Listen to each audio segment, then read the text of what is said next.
Hello and welcome to SPMIS Academy. Today we'll analyze important newspaper articles of 17th January 2023. Please note you can download the PDF version of today's newspaper analysis by clicking the link given in the comment section. This is the list of the topics that we will be covering from today's newspaper. And the first article is about training to Tharu tribe community. This topic is important from our syllabus GS paper 1 Indian culture point of view, especially from scheduled tribes community point of view. सबसे पहले समझते हैं who are these Tharu people. तो ये जो Tharu tribe है they belong to the Terai lowlands of Shivaliks और lower Himalayas. आपको पता है हिमालयस को तीन पार्ट में कैटेगराइज किया गया है, upper Himalaya, middle Himalaya and then lower Himalayas. और लोअर हिमालयस के फिर बिल्कुल एडजेसेंट में जो रीजन है उसको हम लोग कहते हैं Terai region. Terai region why? Because most of the rivers coming from Himalayan side they hit the plain area here in Terai region itself. और फिर यहाँ पे they create a lot of marshy land, दलदल जैसा एरिया यहाँ पे क्रिएट करते हैं. इसको हम लोग तराई रीजन कहते हैं. और हिमालय के तराई रीजन में रहने वाले जो ट्राइबल कम्युनिटी है इनको हम लोग कहते हैं Tharus. So most of them are forest dwellers. तो फॉरेस्ट से ही अपने जो ज़रूरत की चीज़ें वो कलेक्ट करके ये लोग सर्वाइव करते हैं. So most of them have been still living their life like an nomadic people only. But इनमें से कुछ लोग अब सेटल्ड भी हो गए हैं. They are leading a settled life and practicing agriculture also. अगर थारू शब्द की बात की जाए तो थारू शब्द जो है it is believe to have derived from Sthavir which is followed by the followers of Theravada Buddhism. वैसे ये थारू जो हैं most of them follow Hinduism, लेकिन ये जो थारू शब्द है ये माना जाता है कि थेरावाद बुद्धिज़्म से डिराइव किया गया है. तो वैसे भी हिंदुइज़्म और बुद्धिज़्म में काफ़ी सारी सिमिलैरिटी है. तो आप मान सकते हैं Tharus they are practicing Hinduism, but जो शब्द है Tharus it has been derive from Theravada Buddhism. These Tharus live in both India and Nepal region. तो आप देखिए जो तराई रीजन है इंडिया या नेपाल साइड में दोनों ही जगह ये लोग थारूज रहते हैं. इंडियन तराई रीजन में अगर आप देखें तो ये उत्तराखंड, उत्तर प्रदेश और बिहार वाले तराई रीजन में ज़्यादातर पाए जाते हैं थारूज. थारूज करेंटली न्यूज़ में क्यों आए? क्योंकि देखिए थारूज से रिलेटेड हाल फिलहाल में कई सारे न्यूज़ निकल करके आ रहे हैं. Reason being a lot of man animal conflict seen between Tharus and wild animals. Tharus और टाइगर्स के बीच में कन्फ्लिक्ट, थारूज या एलिफेंट्स के बीच में कन्फ्लिक्ट, लगातार इसके न्यूज़ निकल करके आ रहे हैं सामने.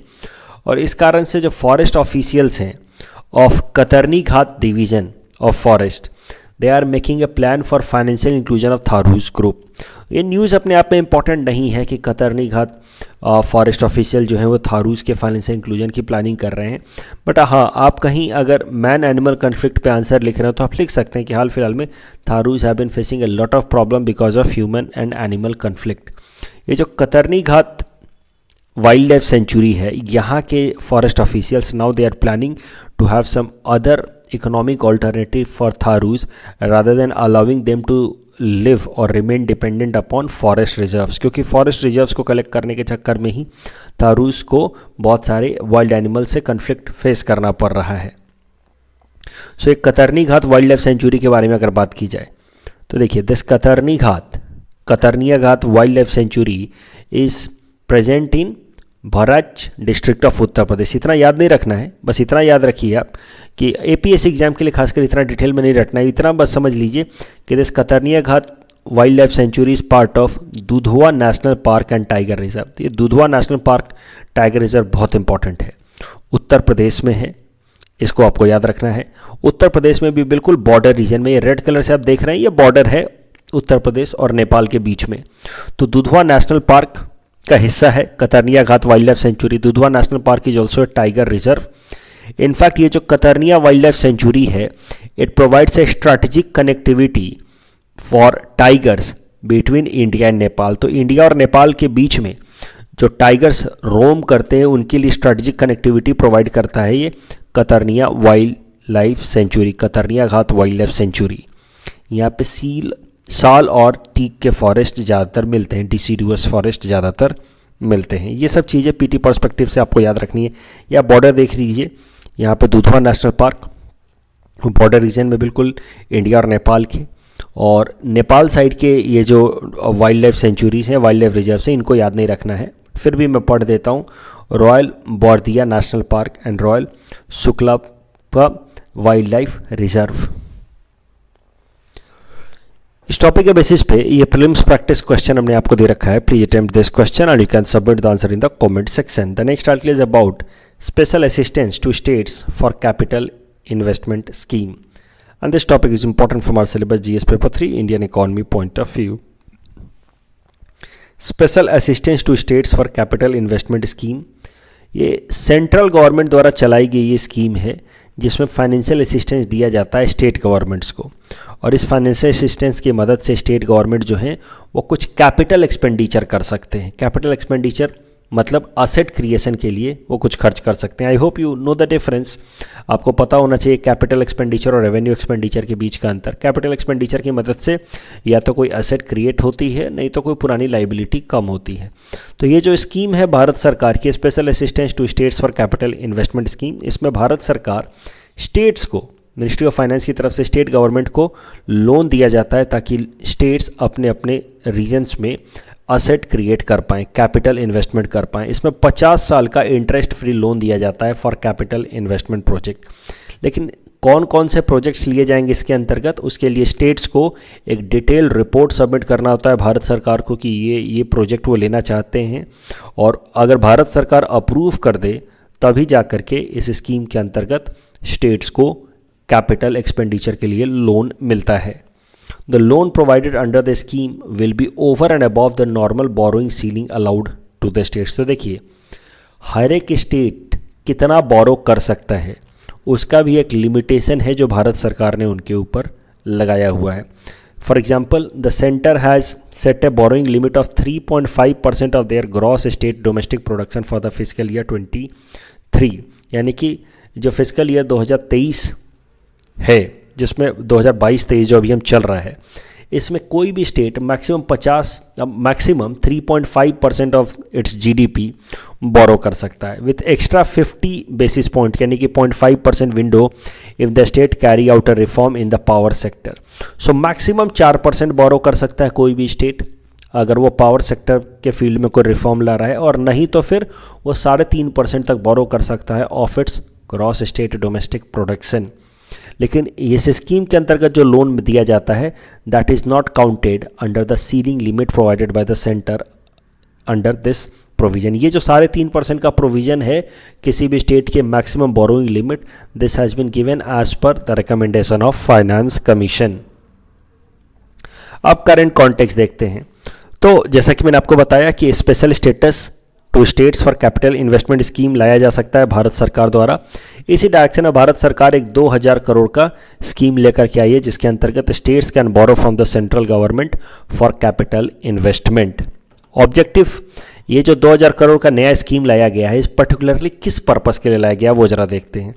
तो इसको मेनली लाया गया है ओल्ड व्हीकल्स को स्क्रैप कराने के लिए। तो स्टेट गवर्नमेंट्स को फंड दिया जाएगा ताकि वो अपने अपने रीजन में व्हीकल्स को, जो पुरानी व्हीकल्स हैं उसको स्क्रैप करने की फैसिलिटी सेटअप कर पाएँ। उसके अलावा tax concession can be also given to the individuals who want to get their old vehicles scrapped. ये जो स्कीम लाया जा रहा है फॉर द स्टेट गवर्नमेंट, जिसके अंतर्गत वो अपने अपने रीजन्स में अपने अपने जो टेरिटरी है वहाँ पे ओल्ड व्हीकल स्क्रैपिंग फैसिलिटी लगा सकते हैं। ये scheme special assistance to the states for capital investment scheme का हिस्सा है, but it is overall brought in order to incentivise Pradhan Mantri Gati शक्ति इनिशिएटिव। प्रधानमंत्री गति शक्ति इनिशिएटिव क्या है?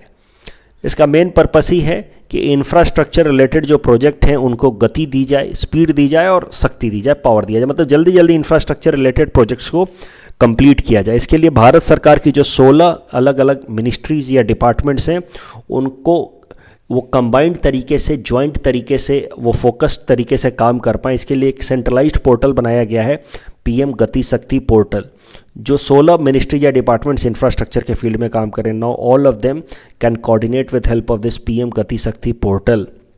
जितने भी अभी तक के इंफ्रास्ट्रक्चर स्कीम्स चल रहे थे भारत सरकार या स्टेट गवर्नमेंट्स के, जैसे कि भारतमाला, सागरमाला, इनलैंड वाटरवेज, उड़ान स्कीम, ये सब को सब्ज्यूम कर दिया गया अंडर पीएम गति शक्ति स्कीम। इसके 3 मेन टारगेट हैं, मेंस के टाइम में आपको याद करना होगा।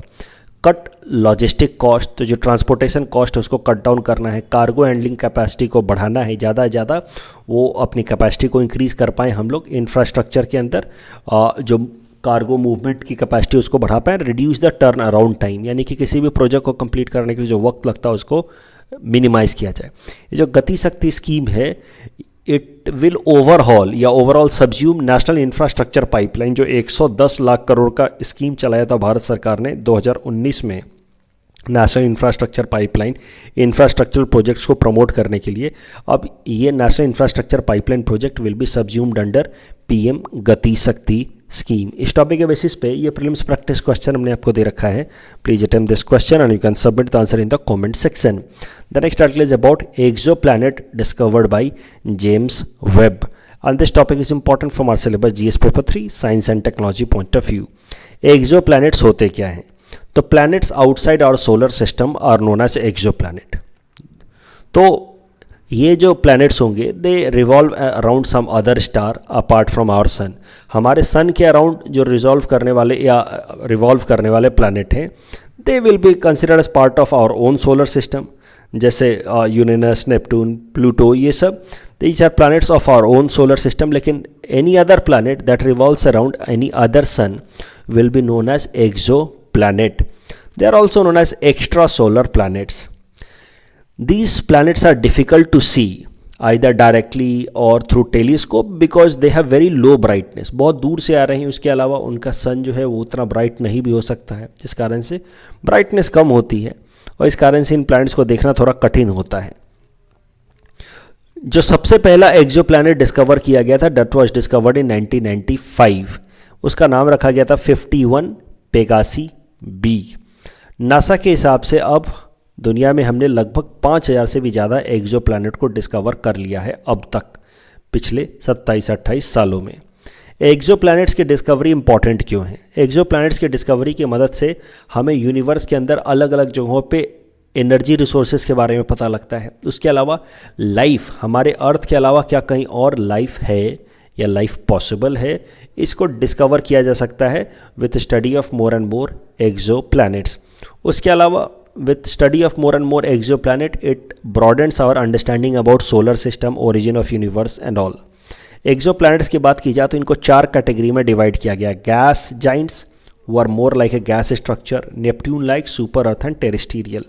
चारों के बारे में यहाँ दिया हुआ है। गैस जाइंट्स मतलब they are of size of Saturn or Jupiter, mainly made up of gaseous molecules, larger gas molecules, hotter than many of the stars as well। तो जितने भी अभी तक एक्सो प्लैनेट हमने डिस्कवर किए हैं उसमें से लगभग 30% जो है वो गैस जाइंट टाइप के हैं।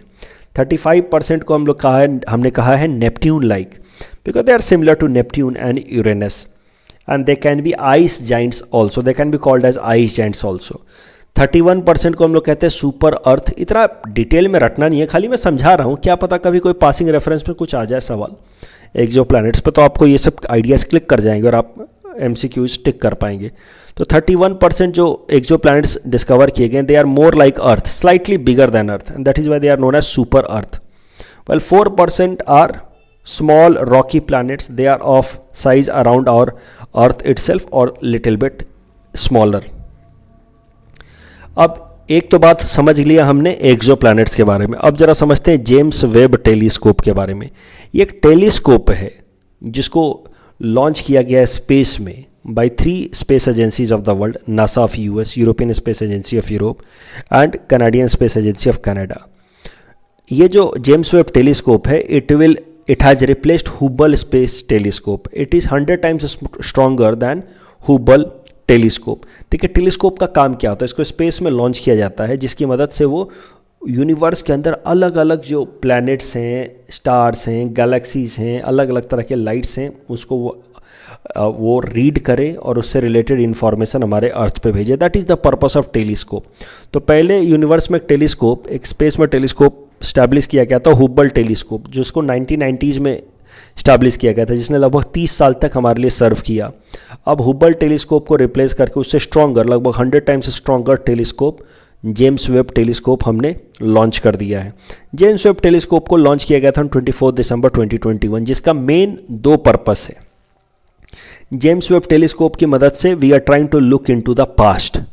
जो इवेंट्स पहले हो चुके हैं उन घटनाओं को अब हम स्टडी करना चाहते हैं with help of James Webb telescope. कैसे? फॉर एग्जांपल देखिए, बिग बैंग हुआ था, यूनिवर्स के ओरिजिन को लेकर के जो सबसे प्रोमिनेंट थ्योरी है वो तो यही है, बिग बैंग। तो बिग बैंग इवेंट जब हुआ वो माना जाता है लगभग 13.8 बिलियन ईयर्स पहले हुआ। तो जो 13.8 बिलियन ईयर्स साल पहले जो बिग बैंग इवेंट हुआ, उस टाइम में जो लाइट जनरेट हुई होगी, वो लाइट अभी तक 13.8 बिलियन लाइट ईयर्स ट्रैवल कर चुकी होगी। क्योंकि लाइट, अगर हम को डिस्टेंस मेजर करना होता है स्पेस के अंदर, तो हम लोग कैसे मेजर करते हैं? लाइट ईयर्स में। 1 लाइट ईयर मतलब लाइट को जितना डिस्टेंस एक साल में कवर कर पाए वो होता है वो डिस्टेंस 1 लाइट ईयर। तो 13.8 बिलियन लाइट ईयर्स मतलब जो लाइट बिग बैंग के टाइम में जनरेट हुई, और अगर अभी वो कितना डिस्टेंस कवर कर चुकी होगी? 13.8 billion light years distance cover कर चुकी होगी। तो 13.8 बिलियन लाइट ईयर्स अवे से आने वाली जो लाइट है, जो अभी अभी हमारे जेम्स वेब टेलीस्कोप को मिलेगी, इसका मतलब ये है कि वो लाइट बिग बैंग होने के टाइम में ही क्रिएट हुआ था, one of the earliest light that was. और इससे हम फिर पता कर सकते हैं about the origin of the universe, exactly big bang हुआ कैसे था। So there are lot many things that are yet to be discovered कि आखिर बिग बैंग हुआ कैसे, क्या उसके पीछे फिनोमेना थी। तो उसके लिए we have to discover one of the earliest light, and one of the earliest light is the one that is about 13.8 billion light years away from us. उनको स्टडी करने की कोशिश कर रहा है ये जेम्स वेब टेलीस्कोप। उसके अलावा दुनिया में कई सारे मिस्टीरियस एलिमेंट्स हैं, जैसे कि डार्क मैटर, डार्क एनर्जी, उनको भी स्टडी करने की कोशिश कर रहा है जेम्स वेब। करंट न्यूज ये है कि जेम्स वेब तो अभी ये सब करेगा, इन सब में तो वक्त लगेगा, लेकिन जेम्स वेब ने अभी एक एक्सो प्लैनेट को डिस्कवर कर लिया है। इस एक्सो प्लैनेट का नाम दिया गया LHS 475b। ये एक्सो प्लैनेट जो है ये हमारे अर्थ के साइज का ही है। It is about 41 light years away. It is revolving around a star जिसको नाम दिया गया रेड ड्वार्फ स्टार। ये लगभग 2 दिन में यानी कि 48 आवर्स में एक ऑर्बिट कंप्लीट करता है। इस टॉपिक के बेसिस पे प्रीलिम्स प्रैक्टिस क्वेश्चन हमने आपको दे रखा है। Please attempt this question and you can submit the answer in the comment section. The next article is about Bokul Bon award 2023। This topic is important from our syllabus GS paper 5 Assam issues point of view. तो current news ये है कि पद्मा दास जी को, who is a Bongeet exponent and a radio artist of Dibrugarh, इनको दिया गया है Bokul Bon award of 2023। He has been practicing and propagating folk songs for last 6 decades. ये जो बोकुल बोन अवार्ड है that is given by Bokul Bon Trust in the memory of poet Anand Chandra Barua ji, who was also a president of Assam Sahitya Sabha. तो Ananda Chandra Barua also known as Bokul Bon Kavi. तो Bokul Bon award जिनको दिया जाता है उसको उनको एक कैश प्राइज, साइटेशन, एक मोमेंटो और एक सॉल भी दिया जाता है। The award will be presented to Padma Das on January 27 because January 27 is the birth anniversary of Anand Chandra Barua. The next article is about Indian Army Day and this topic is important from our syllabus prelims exam point of view. Mains में इसके आने के chances नहीं है, prelims में ये आपसे सीधा सीधा पूछा जा सकता है। तो देखिए, हर साल 15 जनवरी को हमारे देश में इंडियन आर्मी डे सेलिब्रेट किया जाता है। तो इंडियन आर्मी डे 15 जनवरी के पीछे हिस्ट्री क्या है वो ज़रा समझिए। 15 जनवरी 1949 को पहली बार किसी इंडियन को इंडियन आर्मी चीफ बनाया गया, कमांडर इन चीफ। और पहले इंडियन आर्मी के कमांडर इन चीफ थे field marshal KM Cariappa. So he was appointed as the first commander in chief of independent Indian Army on 15 January 1949 and that is why this day 15 January is celebrated as Indian Army Day. Indian army day 2023 वाला इस साल का जो Indian army day हमने बनाया 15 जनवरी को, ये 2 मायनों में खास है। एक तो ये हमारे आज़ादी का 75वां साल का इंडियन आर्मी डे था, उसके अलावा पहली बार दिल्ली से बाहर इंडियन आर्मी डे सेलिब्रेट किया गया है बेंगलोर शहर में। तो अब भारत सरकार ने एक नई इनिशिएटिव लिया जिसमें इंपॉर्टेंट जो इवेंट्स हैं उसको दिल्ली से बाहर सेलिब्रेट किया जाए। तो इसी कॉन्टेक्स्ट में फिर भारत सरकार ने फैसला किया है कि वो बेंगलोर में इंडियन आर्मी डे को सेलिब्रेट करेंगे। तो इस साल इंडियन आर्मी डे को पहली बार दिल्ली से बाहर सेलिब्रेट किया गया है। लास्ट डे जो मैं आपको प्रैक्टिस क्वेश्चन दिया था 14 जनवरी, इसका सिग्निफिकेंस क्या है? इन तीनों में से कोई भी सिग्निफिकेंस नहीं है। 14 जनवरी वो जो पौष महीना है उस दिन ख़त्म होता है, and that is the significance of 14 January. So the correct answer is option D, none of the above. That's all from our side for today. Thanks for watching.